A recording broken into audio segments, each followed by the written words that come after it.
Worms, pakain tayo ng worms.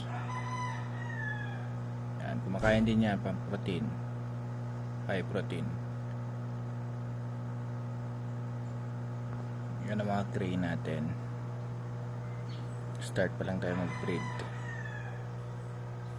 Pero kumakain na sila.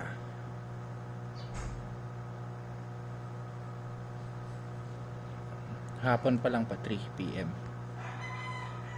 Yan. Yan ang mga crane natin. Trio. Dalawang trio yan.